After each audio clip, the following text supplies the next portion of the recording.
This is a unique play. And we're also going to talk about the mechanics of this afterwards, because this is where the umpire being in the backfield and the referee would have to work together and could come into play.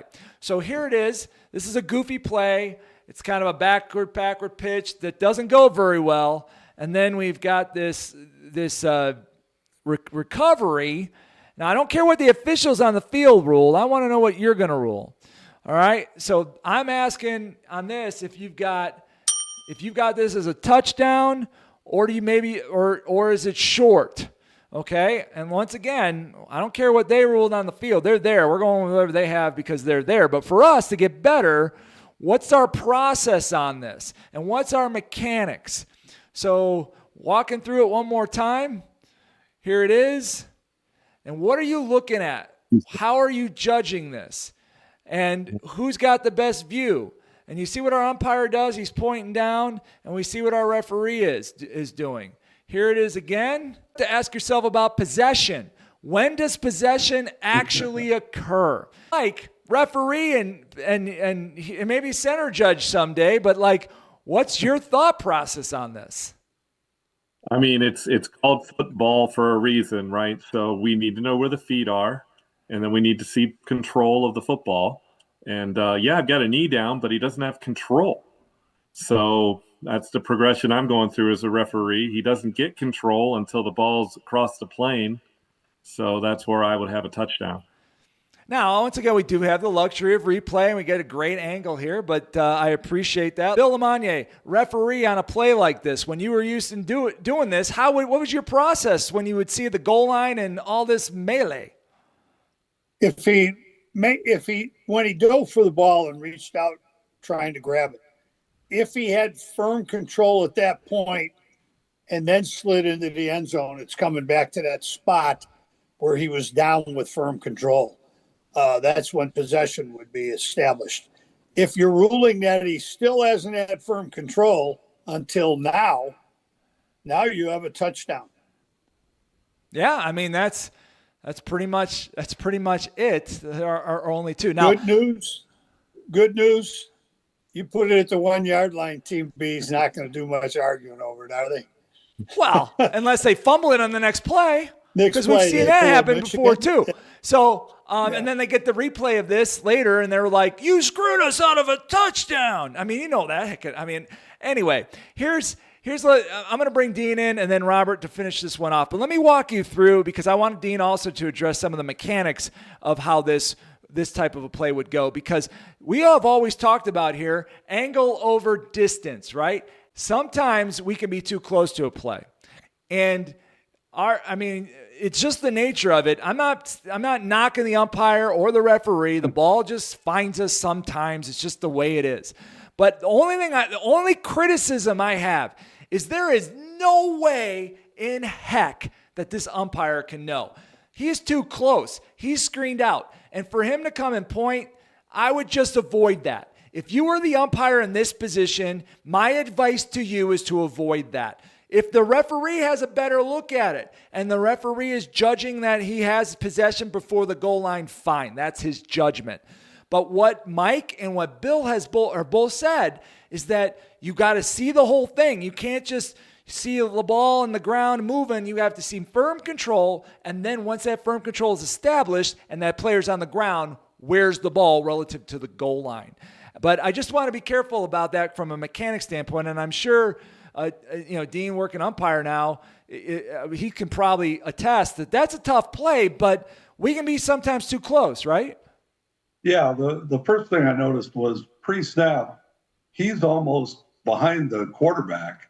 And as an umpire, I want to be several yards wider than that. I don't know that if he was wider, it would have helped him, because the control part seems to be away from him. But I know when you're backing up, trying to get out of the way, you're really not seeing much at all. So I don't like that position, although I don't think it would have helped too much. I could support this call that they made on the one, but on your slow motion replay, I got a touchdown. I don't think he had control. We have slow motion. It's funny. They actually have replay in Minnesota. And so I can't remember if this one that. I can't remember if this one got overturned or not. I think it might have actually. But in the end, you're right. You know the call. You make the call. You're there. I'm not trying to knock the officials for the call at all. We're not doing that. We want to get better. We want to put ourselves in a position to find the play like that and then be able to rule on it. And we just are going to go whatever our judgment tells us. I saw, Bill, you had your hand in the air. Yeah, just mechanically, you know, we're talking about how the umpire really couldn't see through. He was too close. It could be reversed the other way, too, where if that player was sliding and facing more to the opposite side, it would be the referee that'd have to be smart enough not to point at something, but to look across and see what the official on the other side has in terms of possession or no possession. Right. I think that's, I mean, those are one of the things we have to consider. The one other, this is just a minor thing, and then I'm going to ask Robert if there's any comments on this. And this is more about knowing, you know, the status of the ball, especially with this new fumble rule that we have.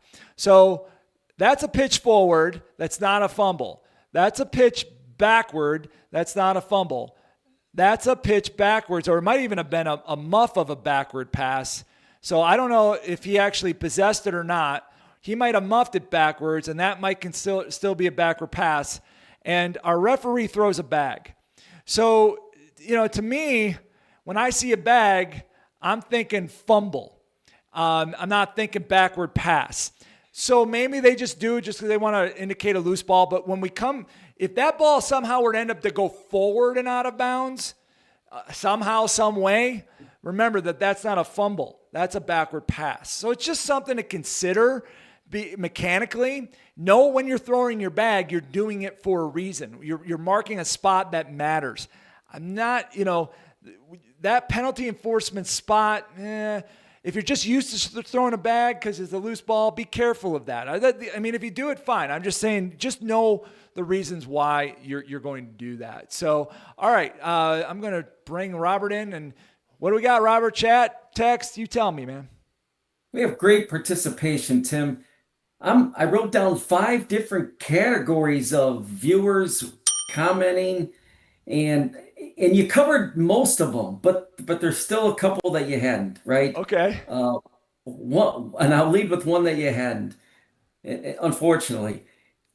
What if you have a whistle during this loose ball back there, right? So that's number 1.